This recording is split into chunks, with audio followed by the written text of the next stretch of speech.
Welcome, everybody, to the 2025 Civic Engagement and Leadership Development Series. If you can keep it, the fight for democracy in America. We're happy you can join us to discuss the challenges of building a progressive working class politics in 2025 and beyond. In a moment, I'll turn it over to our host, Dr. Alethea Jones, who is the Director of Civic Engagement and Leadership Development Program at the Murphy Institute, which is all part of the School of Labor and Urban Studies here at CUNY in New York City. One quick announcement before we get to today's program. An exciting new program just came on for us that we just confirmed. It is titled Global Perspectives on Labor's Fight Against Authoritarianism. And it will take place on Monday, March 17th at 11 a.m. That's Eastern Time in the US. It's a virtual event via Zoom webinar, just like this event. So the links you'll find in the Zoom chat to get registered for that event. And in future sessions of this series, we'll share information about upcoming programs as well. So, and we'll include all of that information in post-session information to all registered attendees. And if you haven't yet registered, if someone shared a link, we encourage you to register. That way we have your email on file and you'll be included in all follow-up and reminder emails for upcoming CELD sessions. That's the link in the chat to get registered for this webinar series. Now, we're happy you could join us for today's session. Like I said, I'll turn it over to Dr. Alethea Jones in a second, but I just want to remind you that Zoom Q&A will be open throughout this program. So we encourage you to share your thoughts at any time, and the panel will try to incorporate it throughout. They will also get to a number of questions at the end of the program, and many of your questions will likely be applicable to future sessions. So Alethea and speakers will probably get to your questions at some point during this month of programming. The Zoom chat, again, will be closed to attendees. It will only be used by SLU staff to share information with you all. And the final announcement, and we'll include more information in the follow-up email to all registered attendees, is that if you plan to earn the 2025 CELD Leadership Certificate, recognizing your participation in this series, you must attend at least 4 of the 5 sessions and complete at least 4 post-session evaluation forms. And these forms only take a couple minutes to complete. And we will share the links to the evaluations both during each session and in follow-up emails to all the evaluations for all the sessions. So, and if you have any questions, please email us and our staff at events@slu.cuny.edu. That's in the Zoom chat, and it'll be in the follow-up emails. So I know I got through a lot of information really quickly, but our follow-up emails will have plenty of information, and feel free to email us if you have any questions. So at this point, I'd like to turn it over to Dr. Alethea Jones. She is a distinguished lecturer in the Labor Studies Department at the School of Labor and Urban Studies, and she is the director of the Civic Engagement and Leadership Development Program here at SLU. Join me to welcome Dr. Alethea Jones. Welcome, welcome, welcome, everyone. It is Women's History Month 2025. It is a 2025 that has been full of many, many surprises, often unwelcomed ones. We are so delighted that you're spending time with us this morning, this afternoon, wherever you are. If you can keep it, the fight for democracy in America. I thought about what our themes would be for this year's civic engagement and leadership development session. This phrase from Benjamin Franklin, right after the signing of the new Constitution, leaped to mind. It feels as if we are entering a moment where something really decisive about the nature of our system and how it works is about to be redefined.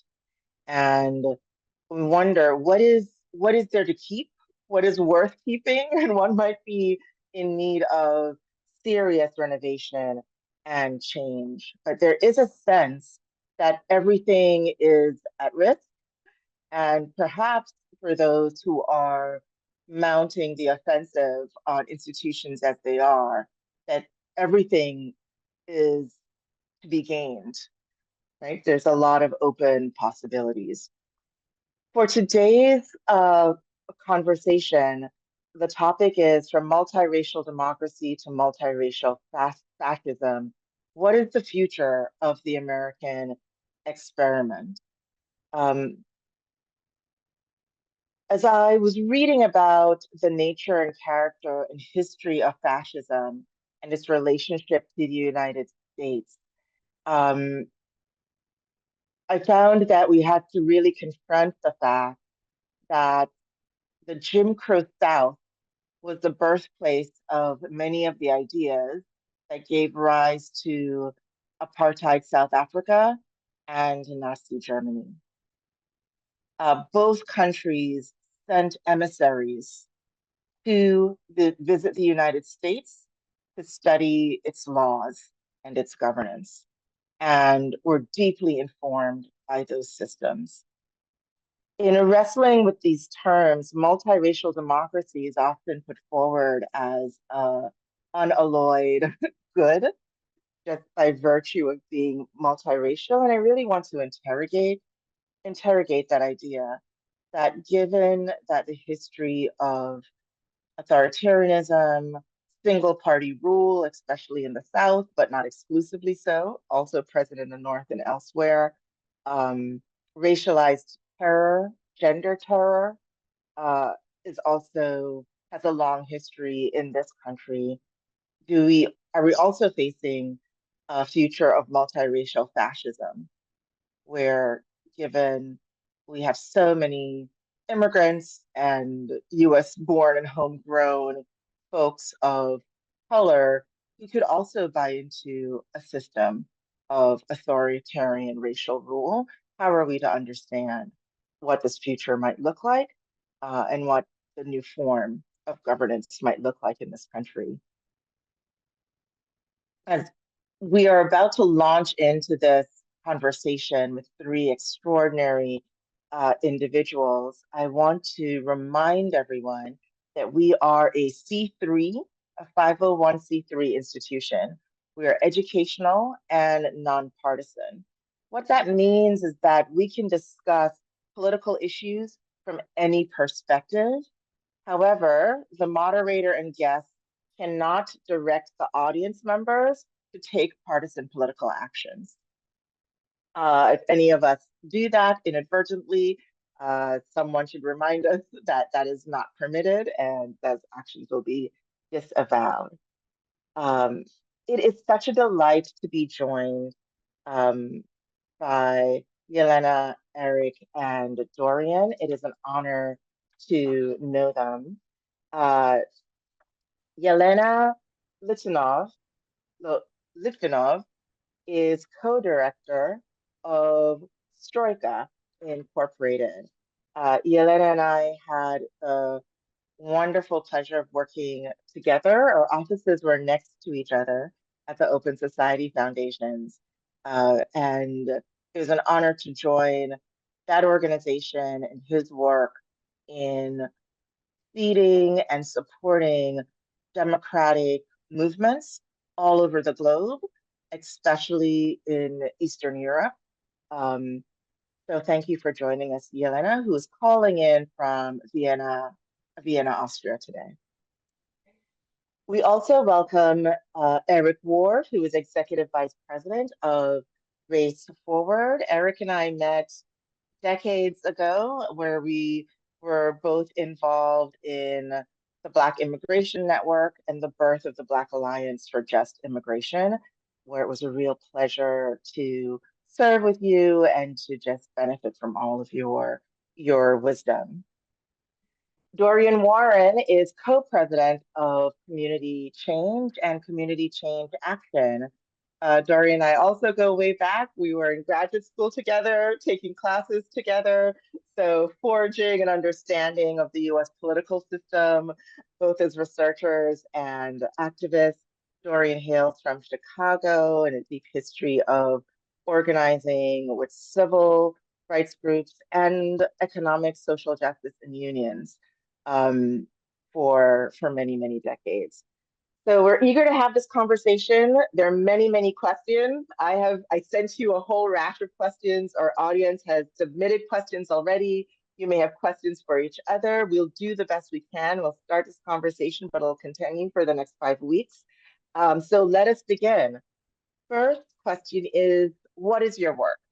And by that, I mean, tell us a bit about your organization and its role and what it does, but also tell us a bit about yourself. How do you understand your life mission, especially in this moment? And I'll proceed alphabetically. And Yelena, we'll start with you, alphabetical by last name. Usually I win because if it's alphabetical by first name, I get to go last. Well, it's a pleasure to be here and such an honor to be on this excellent panel. It's quite a big question, Alethea, this life mission. But I'll start, Stroika, we're a very young organization. We just celebrated our third birthday. And our mission is to build more resilient and better connected anti-authoritarian movements globally. And my own background, as Alethea said, is most recently in philanthropy, specifically working internationally in the Eurasia region, so the former Soviet space. But always when I was working in that part of the world, I always kept up kind of a parallel activist life here locally in New York City and also in the United States. And I think it comes out of having immigrated to the US when I was young on refugee status from Kiev, Ukraine, and quite conscious as I was growing up of what it meant to be a good immigrant versus a not so good immigrant, and the very different opportunities and kind of framings that my immigration had. As you know, I was being saved from the evil Soviet Union, had lots of kind of agencies helping us out when we were coming, versus the discourse around immigrants that both I was experiencing growing up, and then, of course, that we see ramped up today, which always made me quite active in immigrants' rights movements in the US and other activist social justice work. And in my philanthropy work, it was striking year by year as I was working in places like Russia or Georgia or Central Asia. We kept seeing some of the same rhetoric or some of the same challenges that many of these same movements were facing here in the US. And when we tried to bring the experience and the expertise of folks from that part of the world to our colleagues actually in philanthropy working on the US, for example, on things like political corruption or police abuses or the weaponization of traditional values, those conversations didn't really go very far. Not because folks weren't interested, but because there aren't really incentives in philanthropy specifically, but then by extension, really within kind of the nonprofit complex for folks to work together across those thematic silos, but very much so across geographic silos. So, if you're a Eurasia person, you stay over here, and if you're a US person, you stay over there. And that was really the impetus for starting this organization, Stroika, because we saw that these far-right movements, these white nationalist movements, they're very good at working across silos. They have a very large tent. And there are networking events that happen internationally where there are literally folks exchanging PowerPoints on how to crack down on rights and freedoms. And we need to be doing the same on the side of progressive civil society. And again, we saw the way that kind of the nonprofit universe was structured doesn't really incentivize or kind of create space for that kind of collaboration. And so to your big question, Alethea, of kind of the life's mission, the life's work, I think right now, we started this organization 3 years ago with this mission of strengthening anti-authoritarian movements. And somehow we found ourselves, unfortunately, in the right lane at the right time. And really, I feel very called right now to bring the experience and the wisdom of folks from other parts of the world to movements now in the US that feel paralyzed, that feel overwhelmed, that feel like, somehow this is very different. And as you said in your opening, this is not that new actually for the US. But I think it's helpful for folks to hear that global perspective. And that's what I'm trying to do now. Thank you. Yeah, thank you for that, Yelena. Eric. over to you. What is your work? Yeah, I love that question. You know, my work is as the executive vice president of Race Forward, and Race Forward uh, is a champion for governance that advances racial justice. And at Race Forward, we're committed to building a just multiracial democracy in which people of color thrive with purpose and power. We support communities and public institutions to achieve that just multiracial democracy through the act of governance. Our vision is to really advance that work through capacity building, organizing, and convening.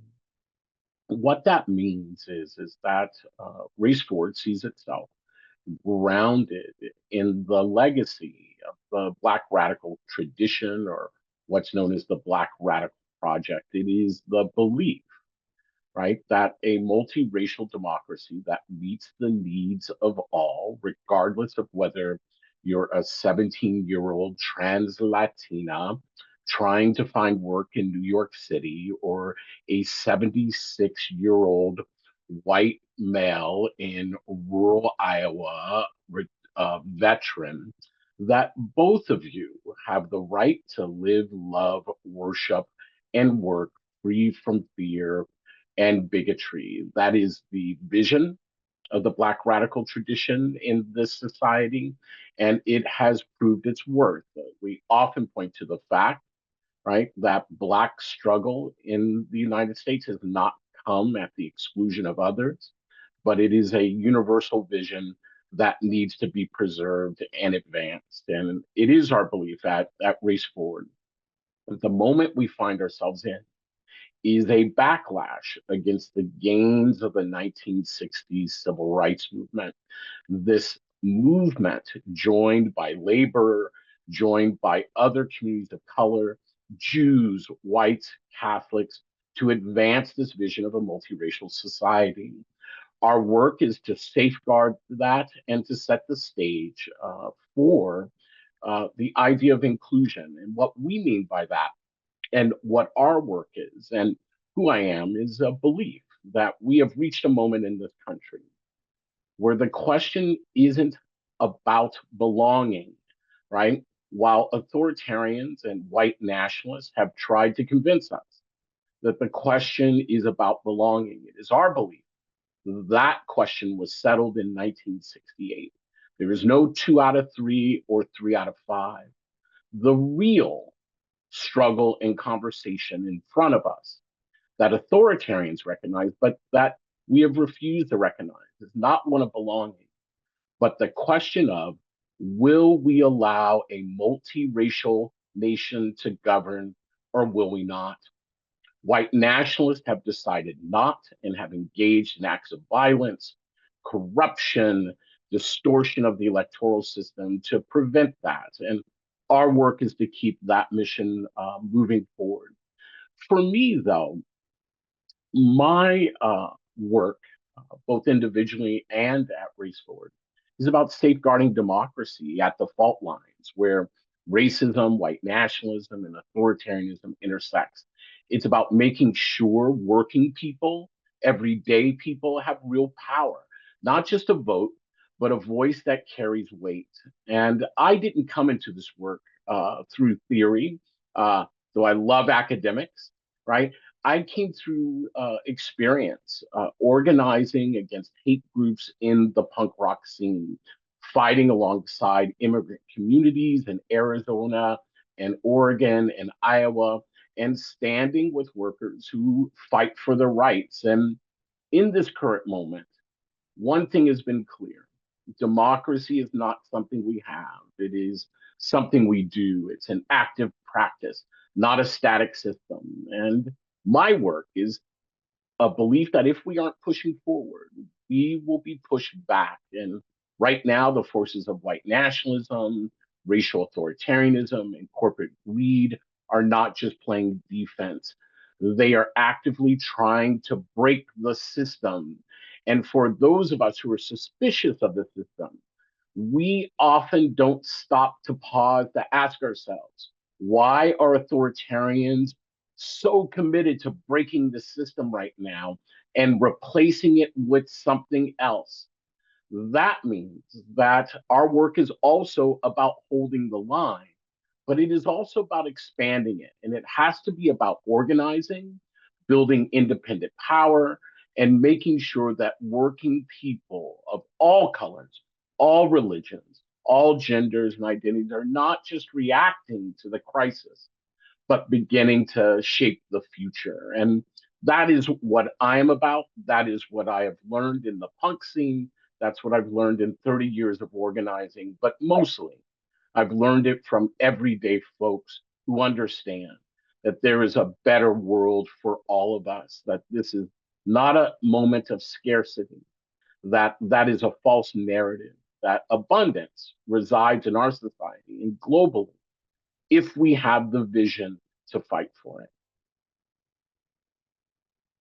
Well, it's not Sunday, Eric, but there is a bit of that sermon of freedom and democracy coming through your words. So the church can say amen for those of the Christian tradition. I really want to lift up this key point, which I come back to over and over in many of my own classes and activism, that the Black radical tradition is rooted in the Black experience of oppression and liberation movements. And its vision is one of freedom and thriving for all peoples, right?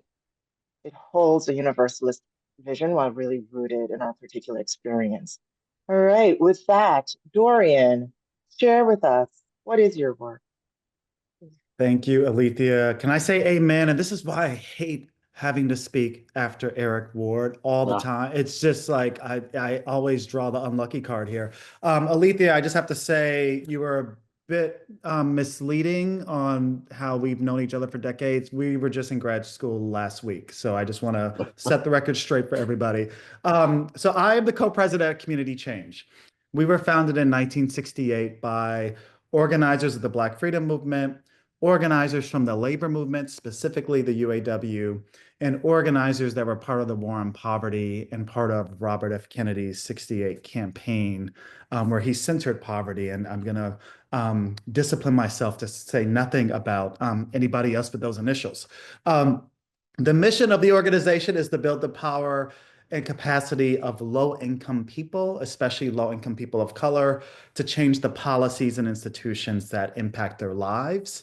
And at this moment, our North Star is to build a grassroots movement of organized people with the power to abolish poverty in the United States.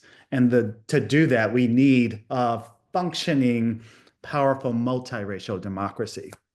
To the question of myself, I kind of used to think that my purpose in life was to make the world a little bit better than how I found it. And in this moment, I find myself rethinking that in the sense that I don't just want to make the world a little bit better than how I found it. I want to make it a lot better than how I found it. I want to be a transformative change agent and recruit others to be transformative change agents. And I think I have shifted my perspective as a father and as a parent in this moment. I have a 4-year-old, I have a 16-month-old. And so I think about every day, am I doing enough to create the world, a different kind of world for them to grow up in and inhabit? Fundamentally, my work is to be an organizer in all the ways I know. To organize my social networks, my friends, my family, my colleagues, and to recruit new people to a movement that can be transformative. And at Eric's urging, I want to say, and I'll repeat this throughout, to each of you here, everybody here, all of you are organizers in your own social networks and communities. So I want to encourage you to organize your friends, to organize your family members, to organize your colleagues. You are trusted messengers. And to do that, if you aren't already a member of something, go join something right after this seminar. So back to you, Alethea. Wow, thank you. Thank you for that beautiful call to action. let's and thank you for sharing from your hearts what you're are each up to so that we can all get to know you better and where you're coming from as you engage in this dialogue. So let's get right to it. Representative Al Green, ejected from the congressional chambers on Tuesday night. And here is the question of the moment. Is there a mandate? How do we understand this election? What's the message of this election? Uh, is this just a case of winner takes all politics? Dorian, I know you're situated right in the heart of it all in Washington, D.C., and can share what the mindset is. But school us a bit. What did the voters say? What is a major lesson that we take from it? And is there a major lesson that's just wrong-headed? Like, what's the wrong lesson to take from this election? Dorian, let's start with you. Oh, there's so many wrong lessons to take from this election. The first wrong lesson is that trans people lost us the election. That is just false, and we can come back to that. And I just want to say, always be suspicious. Always be suspicious of anyone who punches down. If your first instinct is to punch down, you can bet that person is wrong, and it's usually a sign of intellectual laziness and moral bankruptcy. So that's one lesson. Lesson two. The electorate didn't move rightward. It moved couchward. It didn't move rightward. It moved couchward, meaning there were millions of people who voted in 2020 who stayed on the couch in 2024. And we should be curious about why that's the case. But the wrong lesson to take from the election would be that the electorate moved to the right. The electorate didn't move to the right. And in fact, and the last thing I'll say is, there is a bit of a paradox here of the election, because there is the national outcome in terms of the presidency, but there were lots of progressive ballot measures that passed in states and locales across the country. And I'll come back to this, but you can have, say, a Trump win the presidency and voters still vote for reproductive rights, to expand union organizing rights, for paid sick leave, for higher minimum wages in lots of places. So there's a bit of a paradox here about don't buy the simplistic narratives, is what I'm saying about this rightward shift. And last, I can't help myself here. There was a lot of hand wringing, in particular about Black men in the election. And I just want to say, for the record, that Black men are the second most pro-feminist voting bloc in the American electorate. And if you look at the numbers over a long time, that will show to be the case. Whoa, mic drop. Thank you for those four very, very clear points. Eric, over to you, and then Yelena. Yeah, you know, people are talking about this election, Alicia, in terms of winners and losers. But I think in that we miss what voters who did show up might have been doing. And it looks like there were two things happening.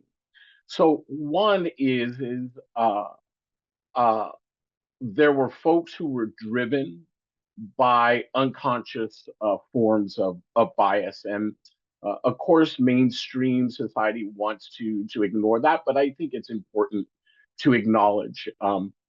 It wasn't simply about the cost of AIDS. It was about the fear of the trans community, uh, uh, uh, fear of Muslims, fear of immigrants, fear of Black Lives Matters, whatever could be scapegoated. And for that block of voters, we should understand that block of voters will not care if they suffer or if Donald Trump fails on the economy. What they care about is that Donald Trump is attacking those who they fear. And that is how they judge the current president and his administration's work. But for others, the election wasn't about loyalty to a party. It was about desperation, frustration, the fear of falling. And When one fears falling, whether it is the fact that you're actually falling or you perceive you might fall, you act in the same way. You cling to whatever you believe is most stable. And in American society, right, white supremacy has been seen and positioned as the stable thing, and folks clung to that. But folks weren't just voting on ideology alone. They were voting based on who they think would fight for them. And the underappreciated story, in my opinion, of the election, right, is that in the midst of this election, working people supported progressive labor policies, right, while and other policies, while also electing reactionary candidates at the top of the ticket. Um, that is a sign that we, right, aren't making the right connections. The truth is yes, we want to blame the Jewish community. We want to blame Muslims. We want to blame Black men. We want to blame those who didn't turn out. But we have to be brave enough as leaders, right, to pick up the mirror and to take a deep look into it and ask ourselves, why are we not making the right connections? I'll give a short answer. The short answer is that we have turned too far inward. We have created a subculture out of progressive and working class issues rather than a popular front.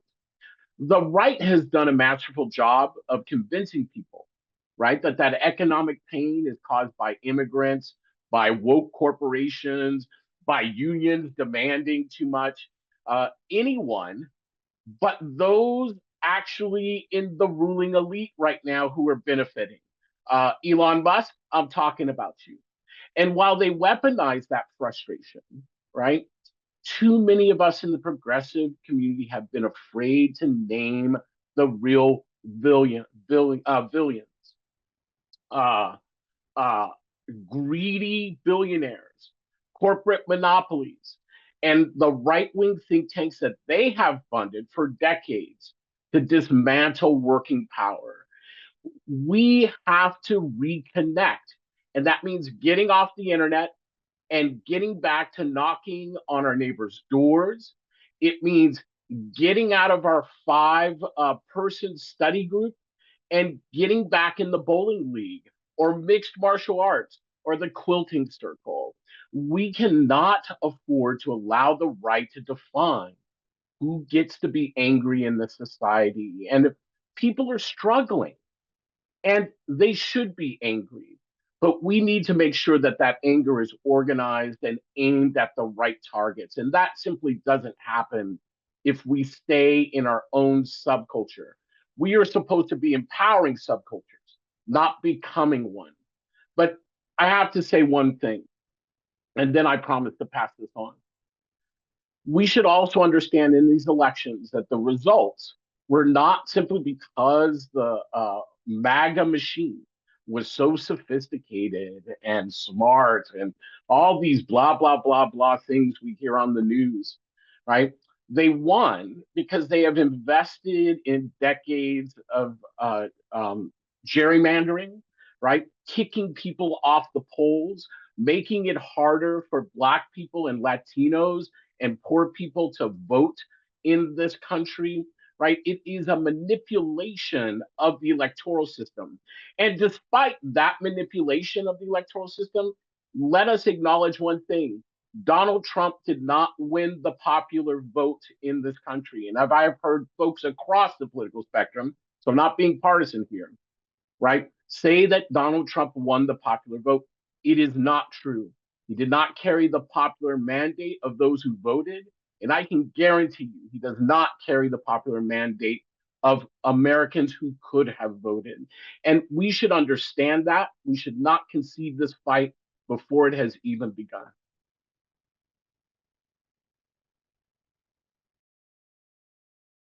Thank you for that deep reminder that this is very, very contestable.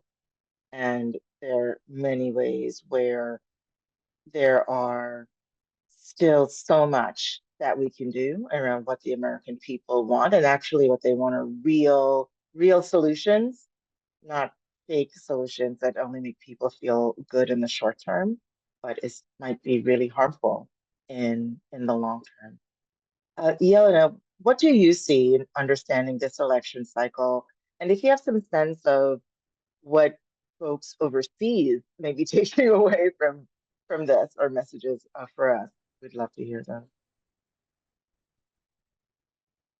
Well, first, I just want to wholeheartedly agree with Dorian and with Eric. I think the very wrong lesson to take away from this election is that somehow we should be losing hope or questioning the prospects for a multiracial democracy. In fact, we remain the majority.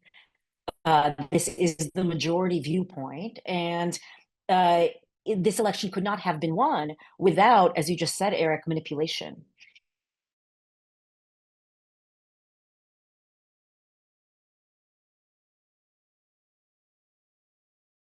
The left and rigging the system via gerrymandering. Those are not new tools here in the US. They're not new tools globally. And they were used quite effectively this time around. And interesting, I came on a study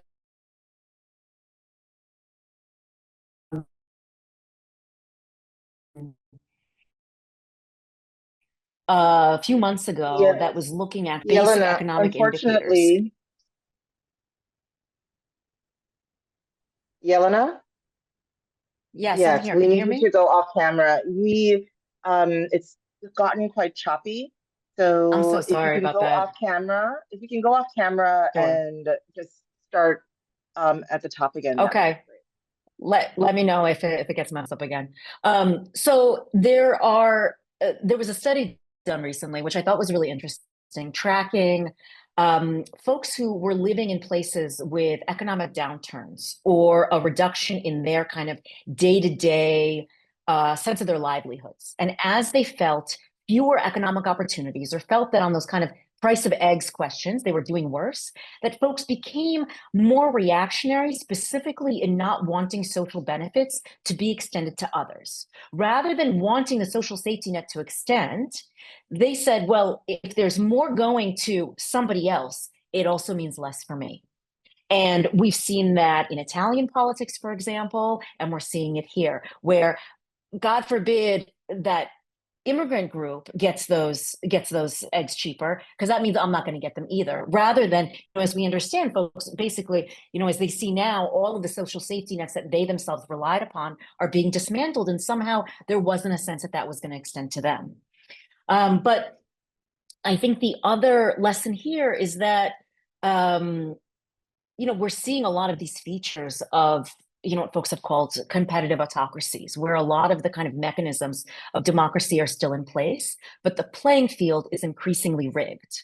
So though the election was won and that was taken as this popular mandate to do whatever now, that in fact, what we're seeing is now a series of moves being enacted that will continue to rig the playing field. So I think this last point that Eric made is really critical, that this is not the moment to sit down and sit back and wait for 2 years to go by for the midterms or to see how this all shakes out. We actually have a window of time now to be actually pushing back against a really calculated continued dismantling of democratic processes. And there are plenty of examples across time, across history, across geography of people successfully pushing back. But it takes an active role on the part of all sorts of individuals. We cannot be waiting for somebody else to do this for us at this time.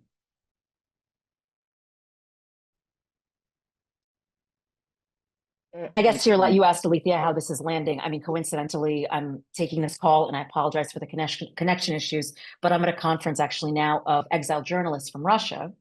And unfortunately, our elections are taking up all of the oxygen in the room in many global meeting spaces. And it's a little bit dispiriting, I was speaking with a colleague from Kenya a couple months ago, and she said, sorry, a couple weeks ago, it feels like we've lived a few months already, a couple weeks ago.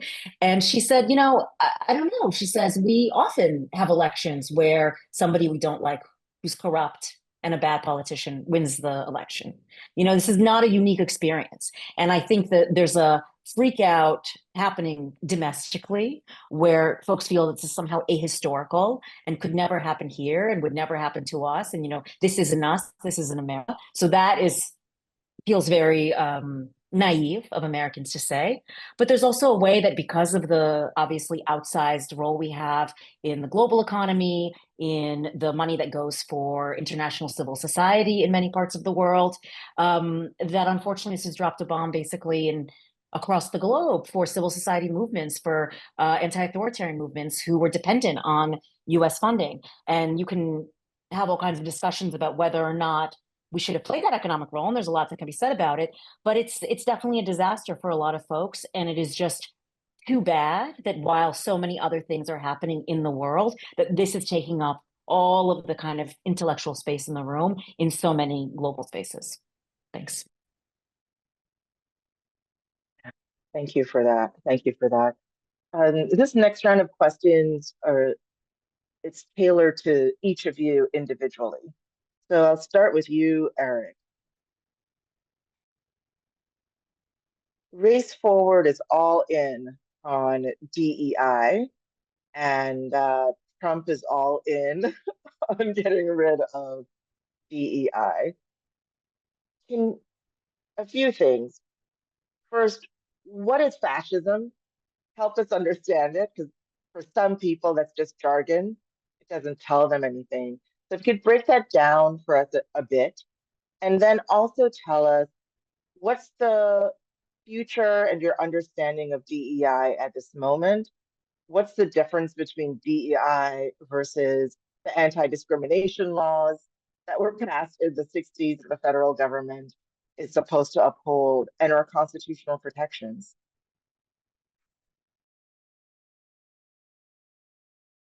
Please unmute. There we go. Is that better? Sorry about that. So, let's start. Let's start at the beginning, right? Race Forward is in this fight, and we're in this fight because we see ourselves as part of a longer arc of struggle, and particularly for Black and Indigenous communities, but not all, right? Um, Gains towards an inclusive democracy have not come in the easiest, lightest moments in American history. I suspect that's the same for folks around the world. But I think I want to speak specifically to the US context for a second. Uh, uh, a better life for all has typically only come in deep struggle that has impacted Black and Indigenous communities. As that coalition for inclusive democracy has grown to include working class, middle class white folks, right? Jews, Muslims, immigrants, women, the LGBTQ community, and those who see themselves as part of this multiracial nation, right? Those struggles have expanded significantly. The backlash is inevitable. So I just want to say that again. The backlash we are seeing right now is inevitable. When you look at the significant gains that came in the wake of the 1968 civil rights movement, and if you don't think those were significant gains, that's likely because you weren't Black in America before 1968. You were not a woman in America in 1968. I used to visit a lot of bars. I still like to visit bars and hang out with my friends. I like to remind folks, right? Women could not even be bartenders in this country until 1971, right?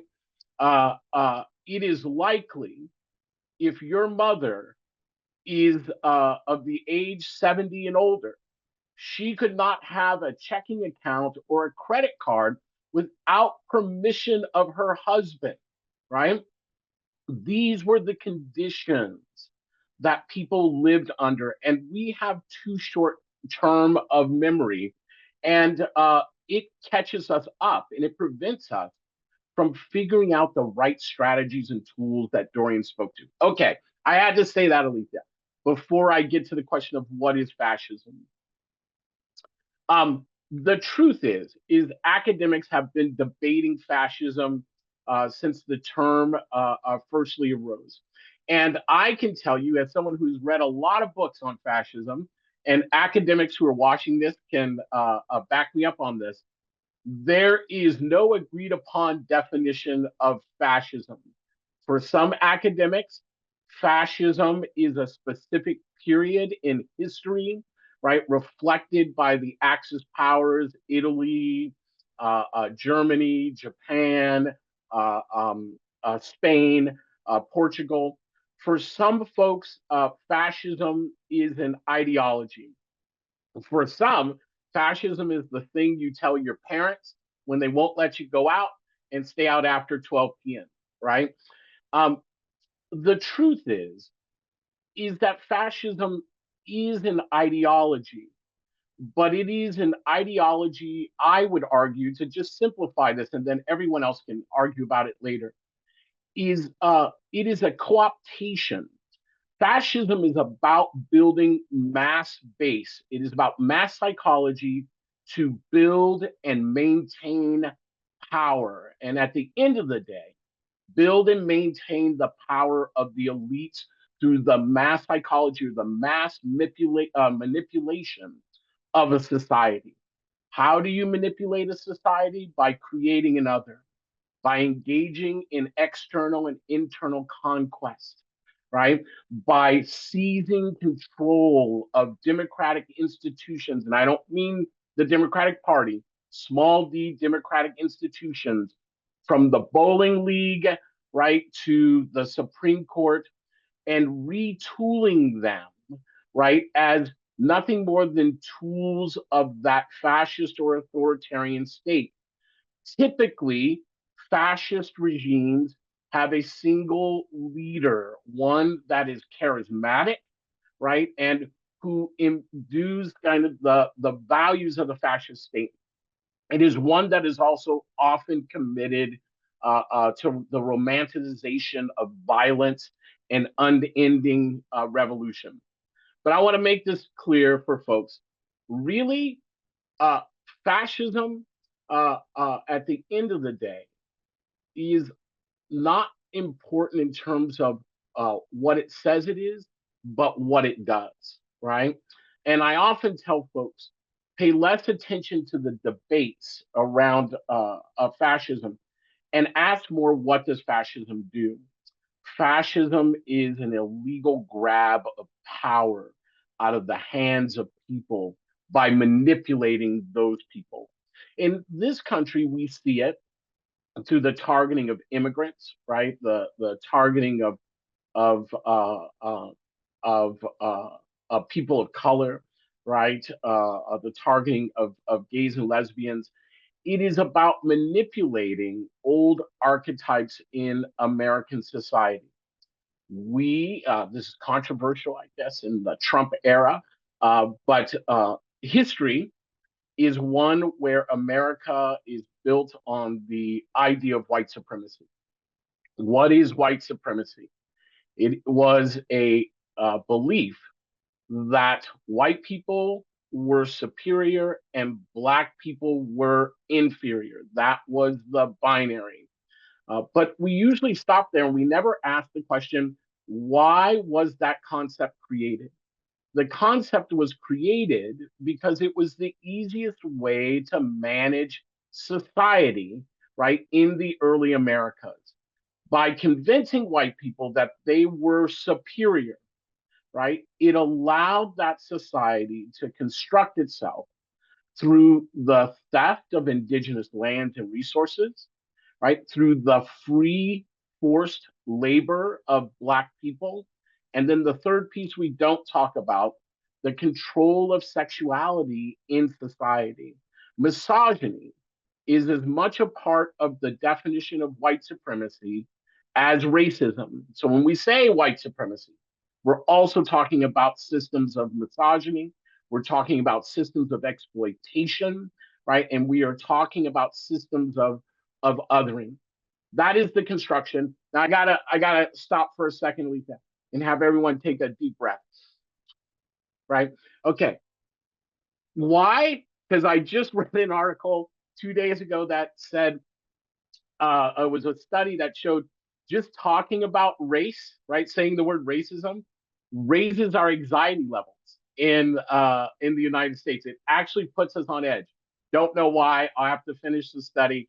I just got through the first third of it, but it's fascinating. So anyway, racism, racism, racism, white supremacy, white supremacy, white supremacy. Okay, breathe it out. I say these things not to make us feel guilty, right? Not to say white people are bad, right? I say this just because it's just history. And the truth is none of us should feel guilty. None of us were here in the construction of that system. It is a system that was constructed, and it also is a system that people have pushed back upon, including white folks, since its creation. But that's the system.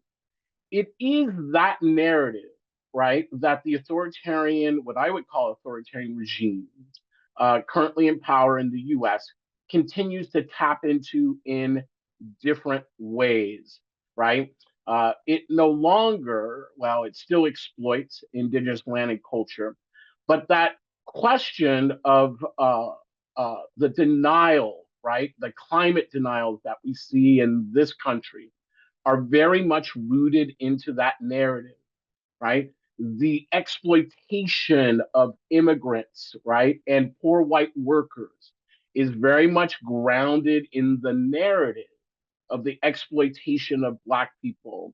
Misogyny, the control of sexuality and reproduction in the society, still fuels the attacks on abortion rights, right? On attacks on the LGBTQ community, particularly the trans community.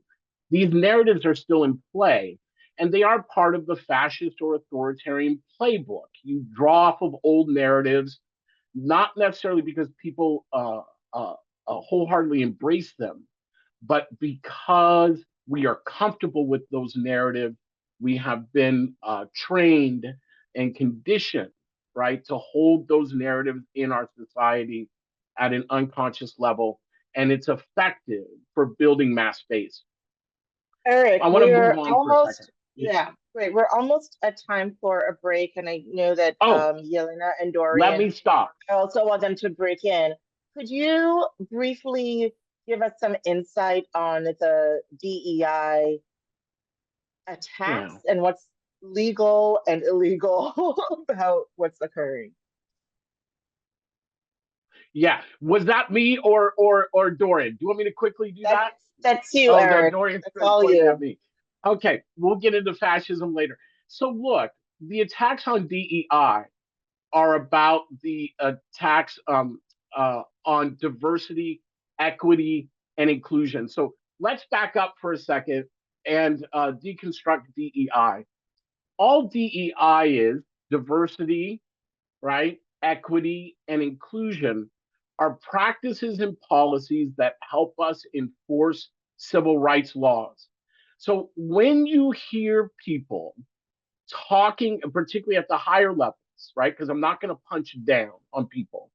When we hear politicians talking about this code word DEI, what they are saying is that they are against diversity, equity, and inclusion in hiring practices, in education, in transportation, housing.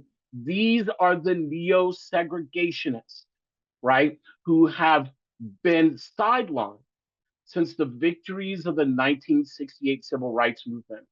The difference between the DEI, diversity, equity, and inclusion policies, and civil rights laws are that civil rights laws are laws that were passed by Congress. Diversity, equity, and inclusion practices are the ways that we seek to implement those laws. Now, look, and then I'm going to pass it on to Dorian and others. I too have my critiques of the implementation and the practices of some diversity, equity, and inclusion pieces, right? You hear me? I just said that, a Black man in America. Look, folks of color, women, and others have been critiquing some of our practices for a very, very long time. It's not the Trump administration who started that. The difference is just like healthcare. I have critiques of the healthcare system in this country, deep critique. You do not hear me saying we need to destroy healthcare in this country. What we need to do is to create systems that fix and strengthen those practices and policies. It's the same thing with DEI. Diversity, equity, and inclusion is under attack under the guise of this amorphous title, this othering title called DEI. It's an attack on civil rights.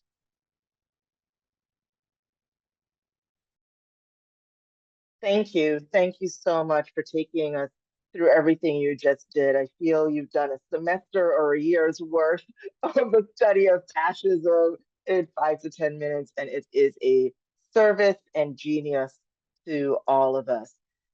Yelena, I want to come to you for the next set of questions. I know I promised us a break. I'll take advantage of Zoom and encourage audience members to take a break as they need on their own time so that we can maximize our time with these wonderful, wonderful guests. So we know that to counter the gains of feminism, conservatives now claim to push back against so-called gender ideology. How does gender matter in non-democratic regimes? And we see this all over the globe. If you can, we've lost Yelena, so Dorian, we will hop to you and return to Yelena later. So you've been involved in national elections for many years, advising candidates at all levels. And you made the powerful argument that so many voters headed to the couch and stayed there rather than to the polls. When so much was at stake in this election, what's your understanding of why that occurred? And I hope you can also shed some light on what's the role of labor unions and workers, both in this election, but also in the future. Oh, those are like questions. Thank you, Alethea. I'm not going to pretend to have all the answers. So these are just, I have some hypotheses. Let's be curious together. I know people watching, listening also have lots of thoughts here too. I would say one way to think about the voters who stayed on the couch is you can say that, okay, maybe a lot of voters were cynical, some maybe were disillusioned. Another explanation might be that staying on the couch was a no confidence vote in either party and in a political system where people feel it is rigged against them and doesn't matter in their daily lives. We don't have that because we're a presidential system. So unlike parliamentary systems, we can't do no confidence votes. But think of it that way, that there were millions of people who it turned out and turned up in 2020 who basically are like, nah, to everybody. No. So that's a different interpretation. I might add, Alethea, your question got me thinking that there's also a certain way in which we have normalized what we might call black swan events. It's like we've become numb to them. So I'm thinking how the broader media discourse in the election is still all about the horse race. And the things that happened in the last election were kind of out there. Like there were some wild things that happened. An assassination attempt on one presidential candidate on the campaign trail. That's not normal. That is like a once in a generation event. Not normal. or a sitting president steps down from re-election after winning their party's nomination just weeks from election day. That doesn't happen often. That's not normal. So we have these kind of black swan events that we've just kind of become numb to. And I don't know if it's because we're still in like collective mourning and we don't want to deal yet with the current threats. But just to say that there is a way in which we've almost whitewashed what we've lived through. Not just this past election cycle, but of course, we can go back to January 6th, 2021, and the attempted coup and insurrection on the 2020 election.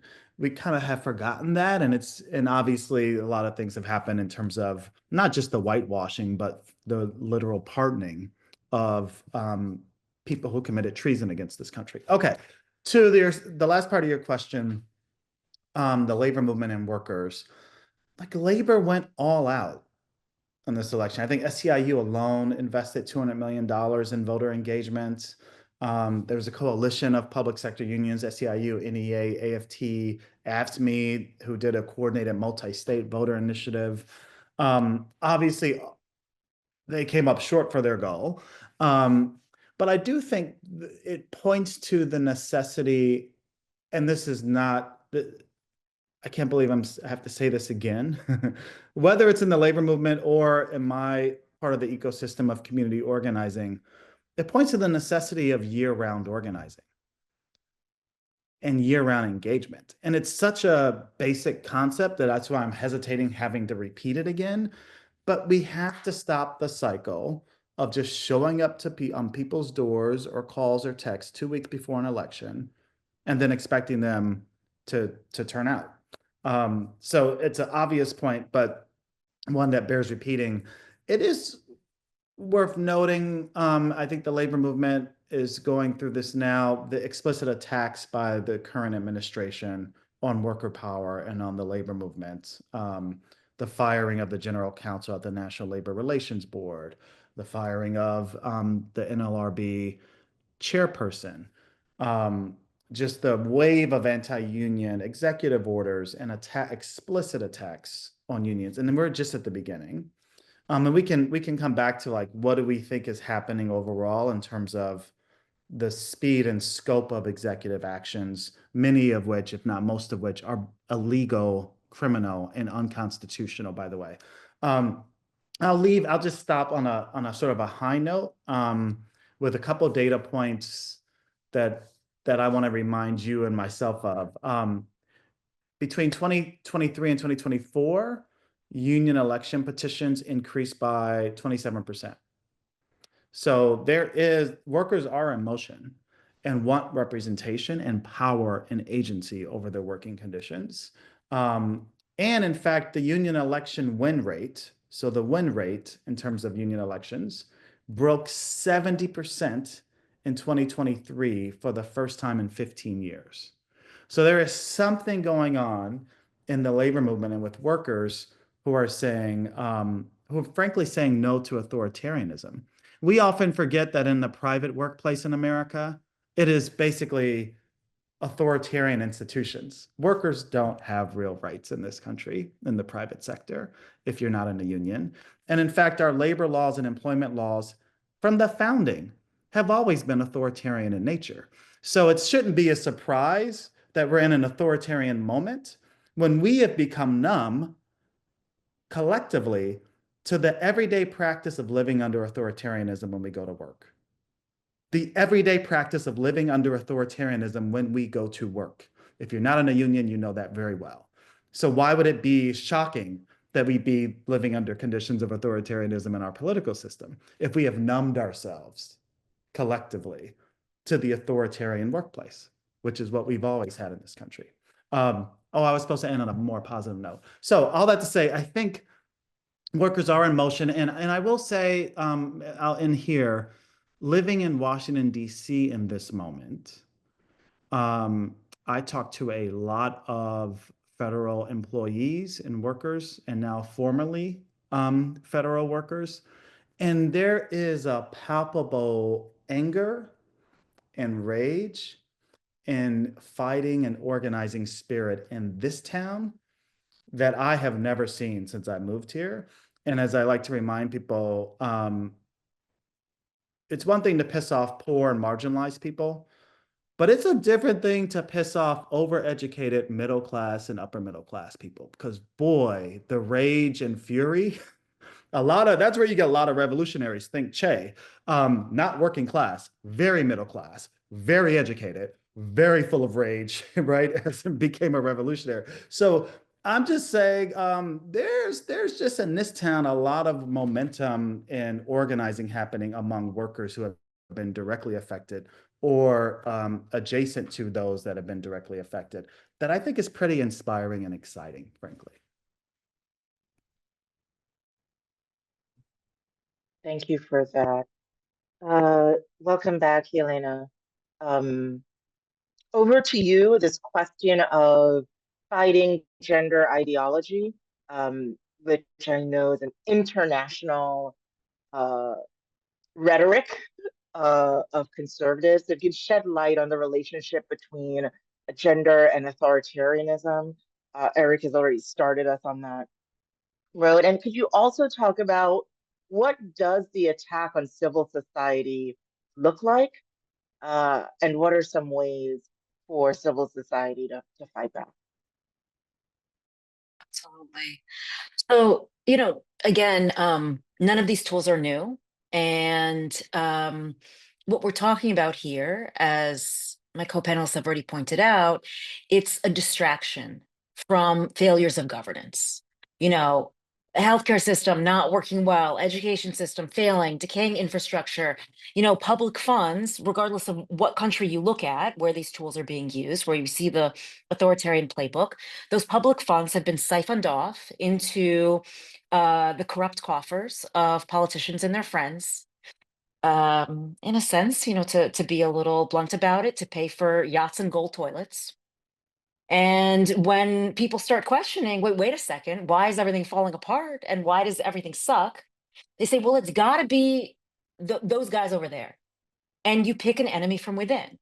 And whether that enemy is people of color and it's immigrants, it's trans kids, it's a religious minority, you can use this toolbox in any context. It's very malleable, it's very adaptable. And in fact, if you look at the way that the attacks on reproductive rights and now on trans rights have shifted, basically the far right has used that malleability, where it used to be abortion access that was the very divisive tool. It was quite effective. It was very polarizing. And then as support for abortion access grew over the years, and folks saw, oh, this is maybe not as politically useful as it used to be. Well, we've got another scapegoat readily available. We've got, because many folks might seek out reproductive care, but trans folks are such a small proportion of the population that it becomes an ideal minority group to tell a scary story about in order to consolidate power. But using this gender ideology, which is so crazy, by the way, that we're using that terminology here. It's so common in other parts of the world. It to me sounds so foreign, like it's such a bizarre phrasing. And it's very strange to me that Americans are now using it too. But it's funny, my co-founder was in several professional lives ago. She was a reproductive rights lawyer in Pittsburgh. And she was looking at abortion access, and she was seeing, as usual, the protesters with the signs, with the fetuses. And then years later, when we worked together in the Eurasia program at Open Society Foundations, she always tells this story. She was traveling to Lviv, Ukraine, and she saw a protest. And everyone loves a protest. Let's check out, what are people in the streets for? And she saw folks holding exactly the same signs. I mean, the same fetuses, as if those PDFs were sent over from Pittsburgh, right to life protesters over to Lviv. And we saw the same thing in Georgia, in Armenia. And what is fascinating about the anti-abortion protests in the former Soviet countries is that abortion was never criminalized, or it hadn't been criminalized in decades in the Soviet Union. In fact, for most people, it was the birth control that was most readily available to them. And so when folks started talking about traditional values and going back to our, traditional sanctified church-based notions of, a certain gender role or of no more abortion access, it actually was not a traditional value of those places.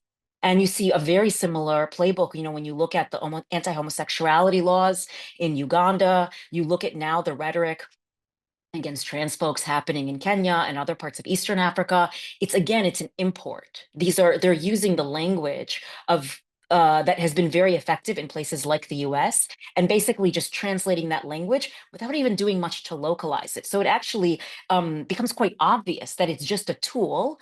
And often the attacks on gender become this kind of canary in the coal mine for many other kinds of attacks on other minority populations, but they also contain within them this other tactic that, Eric, you mentioned, of going back to the past, this illusory past that in fact is completely fake. That past was never good for anybody. But to go back to this illusory past also requires you to retell history. So what these things go hand in hand. When you're attacking sexual gender minorities, if you're attacking racial or religious minorities, you also have to attack those who are giving you an accurate telling of history. And that's where we see these attacks on textbooks, banning books in schools. In Russia, it came in the form of calling this organization called Memorial a foreign agent. It made no sense at the time. This organization was doing archival work on the history of the Soviet Gulag. So people would actually go and try to find out information about their relatives who had been, killed in these work camps. This was a well-loved and well-respected organization that was really trying to bring to light, these crimes of the past. And in order for Putin to consolidate power and tell a different story about Russia, he had to go after this organization that was bringing truth to the people. And at the time when they were being shut down, it seemed crazy to those of us working there because they were so neutral. They weren't human rights defenders. These weren't independent journalists. But just, I think, a year after they were shut down, Putin began the invasion in Ukraine. And to be able to convince a population that you need to go attack your next door neighbor in a 20th century style war, you have to retell a different version of history. And for that, you have to attack historians. And so I know that you asked me about attacks on gender specifically, but I just want to say that these are kind of emblematic, or they're an archetype that can be aimed against any group. So, we can't, Dorian, you opened with, this election is not a message about, trans folks losing us the election. Exactly that. Instead, it's a exhibit A in what these attacks look like, how effective they are, how unfortunately prone to scapegoating we all are as a population, as a populace, that we're not immune. We have not built, unfortunately, the critical thinking skills within this country to withstand those kinds of attacks, that kind of discourse. And where this leads is attacks on more and more segments of independent civil society.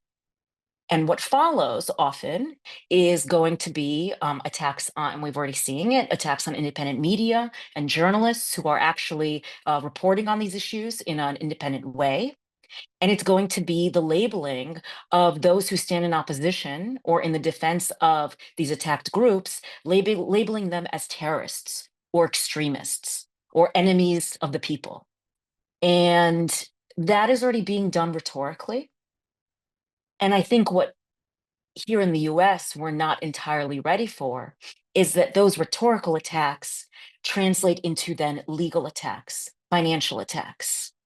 So are you accused suddenly of money laundering? They give you the label of terrorist, suddenly their bank accounts could be frozen while they're investigating that assertion. Are they going to go after your legal structure? A lot of the organizations, a lot of the activist work is done under the 501c3 structure. That is a very well-regulated structure, which means it is a very easy to attack structure, and attacks on the nonprofit sector and on the legal entities and the financial entities that allow the nonprofit sector to function, including the sources of funding. So private foundations who often support the salaries of folks leading these groups. That's a very easy way to dismantle movements. And once the funding dries up, organizations can dissolve themselves. Often movements start to cannibalize each other because of a scarcity of resources. There's a whole kind of domino effect that can happen, unfortunately. And this is the time for civil society groups, folks who are associated with any kind of an organization, to think about your organizational preparedness. Do you have alternate bank accounts set up? Do you have other legal structures that are not a C3? Do you have organizations you can partner with outside of your individual movement that could be under attack, where if worst comes to worst, perhaps that partner organization could pay some of your staff with consultancy agreements, at least for a short time, while you kind of sort things out? There's a whole bunch of these different steps that the most resilient organizations working in more authoritarian contexts took as they saw the warning signs. And many of them, when they were taking those steps, were told they were being hysterical. You know, I have a colleague here at this conference who was told by folks, wow, you're going to register an organization in Europe? You're being a little hysterical, don't you think? And then once suddenly all of these groups were being called foreign agents, he was in fact better prepared than his colleagues to withstand those attacks, to be able to still pay his staff, to move people abroad in an emergency situation. I'm not saying everybody needs to do that right now. It's not the time for us to kind of think in worst case scenarios, but if we are prepared for 9 out of 10 bad things that could happen, we will in fact be very, very well prepared for that 10th thing that we didn't anticipate, but that actually might come to pass. Thank you for taking us through that. And I know Striker works with organizations to do that assessment and engage in that level of preparation. You know, we have maybe 7 minutes remaining. It's so not fair. So, you know, before we go to the lightning round of closeout, um, where we will answer the question, can we keep it? One of the themes coming through from the attendee is a question I'll kick to Eric, which is folks are noticing that more people of color seem to have voted for Republicans at the national level than previously anticipated. We know that's not the full story, but how can you help us understand what can be perceived as a rightward shift amongst people of color? This is not to let the rightward shift among whites and white women off the hook, but can you illuminate that for us? Yes, there is actually a data that has appeared over the last 3 weeks that continues to underlie this issue. So some data that I viewed last week, and I think it has been reported on. I'll try to get my hands on that quickly and share it. Shows that in fact Donald Trump did not do an incredible, spectacular job at increasing the number of kind of white male voters. That what happened was that he built a multiracial coalition, right, uh, um, of people of color who ended up throwing their destinies into the MAGA fold for this election. So it is both generational, so we should understand those tended to be younger voters of color. So that's one piece of that. Two, it wasn't significant.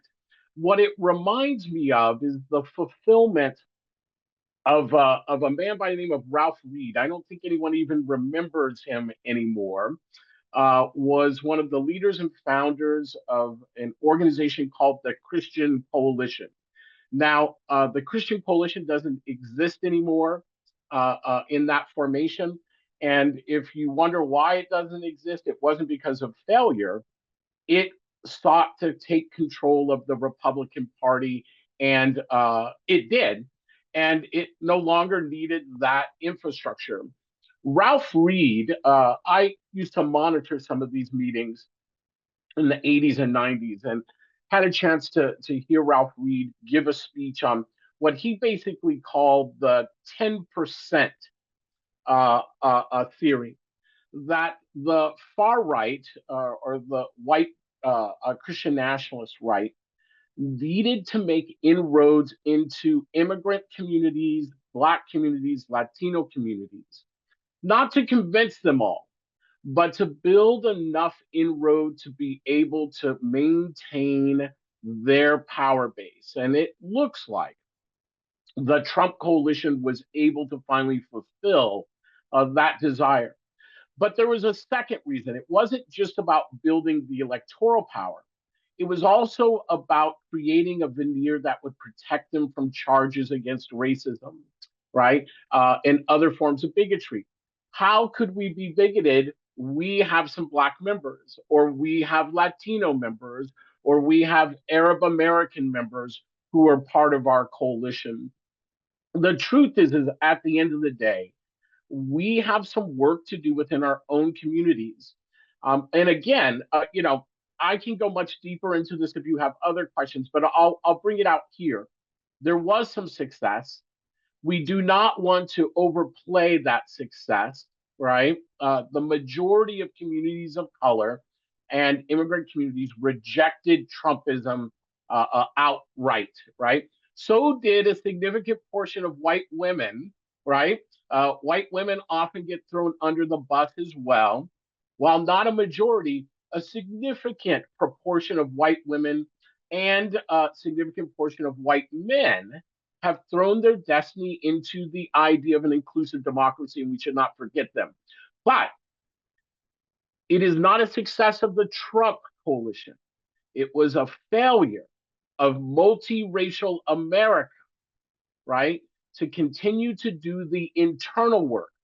We have bought into the same binary, right, of us versus them, rather than what does it mean to construct a multiracial society that is prepared to govern, which means we have to deal with our own intercommunal tensions that force people to pick things like Trumpism, the tension between immigrant communities and non-immigrant communities, labor workers. That is an intercommunal tension that we need to be turning resources and attention to. The tension between Arab American Muslims and Jews is an issue we need to be turning to. The issue between African Americans and South Asians in communities. It is that type of intercommunal tension that rips apart our coalition, leaves us vulnerable to the wedges. And when those wedges appear, no one knows how to take advantage of wedges, like the authoritarian racial right in America. They will be ready to pounce on us. So the lesson in this election, again, is closing the ranks on intercommunal tension, figuring it out what it means to govern. And that means moving out of purity politics to understanding the power of coalition building, which takes negotiation. And it means also understanding the power of the Black radical project. You can kick around this democracy all you want. We can talk about its failings, but you cannot forget that whatever democracy exists in this country was built primarily off of Black and Indigenous struggle. And when you make fun of it, when you are dismissive of it, you're also being dismissive of the Black radical tradition in this country. And that makes the most powerful electoral force, Black folks in America who sit across the political spectrum, nervous. And we cannot afford to take our most important ally in the fight for inclusive America and make them nervous right now. When we do, these are the results. Thank you. Thank you, Eric. So that is a wonderful start to this final round. We have 5 minutes remaining. So can we keep it? This forever flawed, yet ever evolving governance, structure, society, and economy that is the USA. So Eric, we've heard from you on that question. Yelena, a minute or two, and then Dorian will close out with you. Yeah, I want to echo this last point that Eric just made on the coalition building piece, because Coalition building is something that the far right did exceptionally well. And that if we look at the history of other authoritarian leaders and movements, often they come to power because one party thinks that an extremist within their ranks who's very popular, elevating these kinds of, far right populists, it'll help them win votes and that they can then rein in that authoritarian, that extremist later. Kind of get the short-term wins and then we can keep them under control. And this happens over and over again. And of course, they can't be controlled. And the only way, again, time and time again, the only time we see the pushback, we see that extremist controlled and sideline is actually when people come together across their political ideological differences, which is really hard when we're as polarized as we are now as a nation, where everyone's on, kind of one football team or the next, to actually stand up together and say, there are certain lines, political lines that we do not cross. And we're in a tough moment for that. And we are certainly not in as tough a moment for that as so many places in the world where folks continue to stand up for democracy and rights. We are not at this moment living in Hungary or in the Russian Federation yet. And I'm not saying we're cascading there. And also a lot of the kind of warning signs that usually take many years for authoritarians to put into place. We saw those coming real quick in the last few weeks. So I think this is a moment for action. And if there is that action that, exactly as you say, Eric, really leans on the radical traditions that are indigenous to this country, we can lean on a really powerful history of resistance and activist movements. We can be inspired by the resistance and activist movements from other parts of the world, but it needs to be action now. Action from government workers, action from civil society, action from journalists, setting up alternative media, setting up alternative fora, setting up alternative community organizations to push back. I'll jump in and just say it's been an honor to be in this conversation with my two colleagues here. And thank you, Dr. Jones, for facilitating us as quickly as I can. Two things. One, as you hear the news coming out of Washington, D.C. in terms of all the executive actions, it's basically a strategy of shock and awe to overwhelm us. As I mentioned earlier, blatantly criminal and unconstitutional. Think about why they are doing that. And I think it's the tell of a weakness. And Corey Robin, your CUNY colleague, has written about this. They have a governing trifecta. Why not move through legislative avenues to accomplish the agenda that they told us they wanted to do? They were like waving signs, Project 2025. Nobody was hiding the ball. It wasn't a secret conspiracy. They were very open about it. Why try to use very, very fast unconstitutional things? It's because they're weak.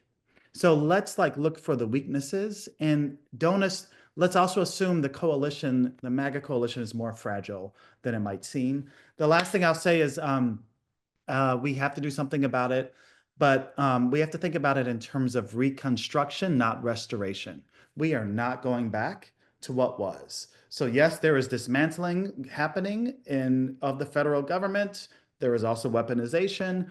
I think for us, we have to look forward around what comes next and be bold about it. I'm very interested in this notion of a third Reconstruction. My colleagues here have talked about the civil rights movement, the Black freedom tradition.